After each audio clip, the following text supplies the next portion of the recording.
সাম্প্রতিক সময়ে দেশে বহুল আলোচিত এক শব্দের নাম ছাগল কাণ্ড। আর এই কাণ্ডের সাথে জড়িত আরেক আলোচিত শব্দ সাদেক এগ্রো। শুরুর দিকে সাদেক এগ্রো আলোচনায় সীমাবদ্ধ থাকলেও এখন ব্যাপক সমালোচিত এক নাম। দেশের সবচেয়ে বড় এগ্রো ফার্ম হিসেবে পরিচিত সাদেক এগ্রো গরু, ছাগল, উট, দুম্বা সহ ভুট্টি গরুও আমদানি করে থাকে। এর মধ্যে কোনো কোনো দুম্বার দাম নাকি 4 লাখ টাকাও আছে। এই ফার্মের দখলে আছে বংশমর্যাদা সম্পন্ন কোটি টাকার গরুও।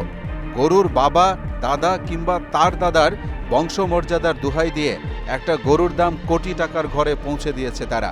আর কয়েক হাজার টাকার ছাগলকে 15 লাখ টাকার ঘরে নিয়ে যাওয়ার কারণেই দিন দিন সাধারণের মধ্যে বেড়েছে সাদেক এগ্রো নিয়ে বেশ কৌতূহল।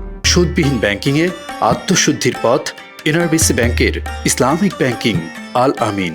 এবার কোটি টাকার গরু আর 15 লাখ টাকার ছাগল বিক্রি করা সাদেক এগ্রো লিমিটেডের অবৈধভাবে নির্মিত স্থাপনা অপসারণ করা হবে। উচ্ছেদ অভিযান চালাবে ঢাকা উত্তর সিটি কর্পোরেশন কর্তৃপক্ষ। ইতোমধ্যে অভিযান চালাতে প্রয়োজনীয় পুলিশ ফোর্স মোতায়েন চেয়ে ডিএনসিসির সম্পত্তি বিভাগ থেকে ঢাকা মহানগর পুলিশ কমিশনারকে দেয়া এক চিঠির মাধ্যমে বিষয়টি জানা গেছে।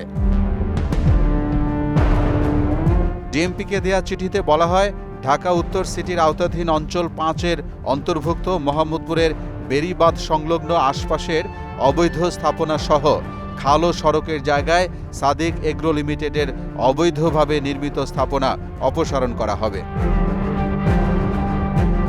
মোহাম্মদ অলিউল্লাহ, মোহনা ডিজিটাল।